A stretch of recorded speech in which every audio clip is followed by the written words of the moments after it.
Good morning, folks. Once again, a very happy Sabbath today. We're having excellent weather this weekend, and we believe that everyone is being blessed wherever they are. Today, I'm just closing our topic of forgiveness, God in position. What is your position? And I just want to speak about Christ and the frustration that he went through when he had to deal with offensive behavior.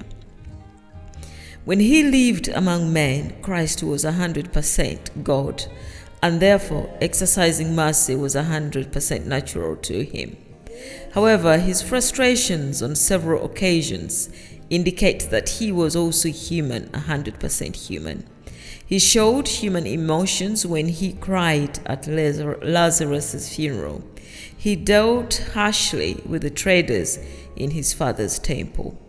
And yes, sometimes before we die on the cross, for those who offend us, we may find ourselves dealing with them harshly in a righteous way. We turn tables upside down and lash out at the sin inside those who offend us just for a season.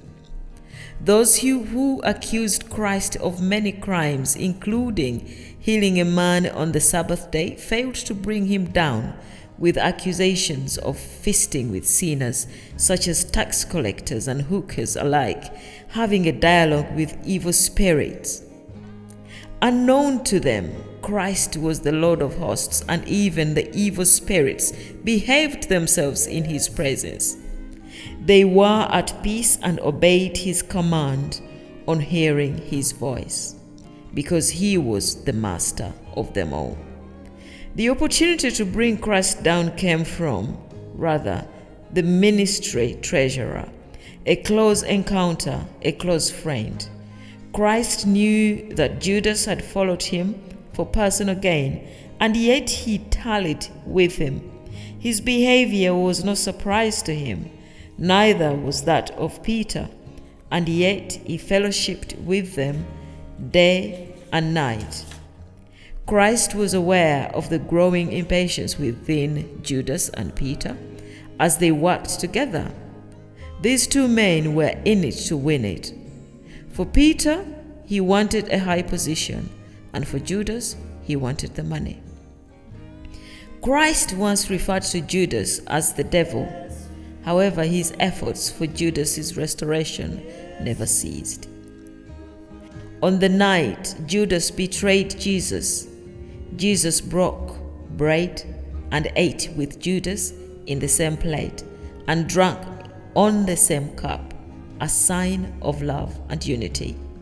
Throughout dinner, Christ was counseling Judas to change his ways before it was too late. You could say that perhaps Judas was so confident about Christ's ability, thinking that he will save himself from the death of the cross, saying that Christ had power over death.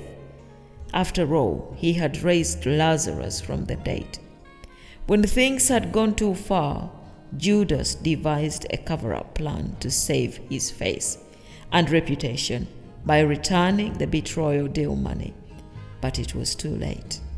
If other disciples had known about Judas's deal, they would have exposed him and disfellowshipped him. Christ knew, but he sat close to Judas. Judas exposed himself by hanging himself to eternal death, whereas the one betrayed was hanged for resurrection and salvation, justified that he had given Judas all the opportunities that he needed to repent his sin. God in position, what is your position? When God throws you a lifeline, do you throw it back at him with your sin, or do you bow down and worship in repentance? Do you celebrate your sin by showing him and the world how far you have gone in your iniquity, by hanging yourself for all to see?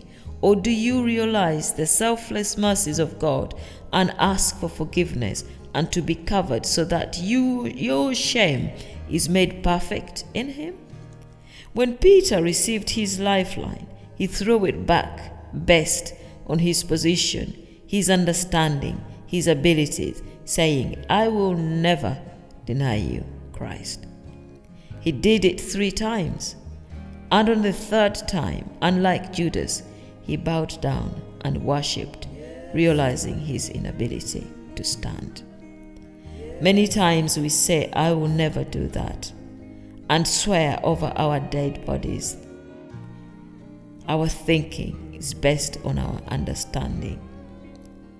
God fulfilled his promise over your life to love, to protect, to redeem. What would you do for you? Would you take your position and claim your blessing through forgiveness? Or would you continually throw it back at him and say, I will never bow down? Look at me. Look how far I have gone. This is me. But Christ stood in his position and gave his life for you, freely given, so that you can have eternal life. What is it going to be?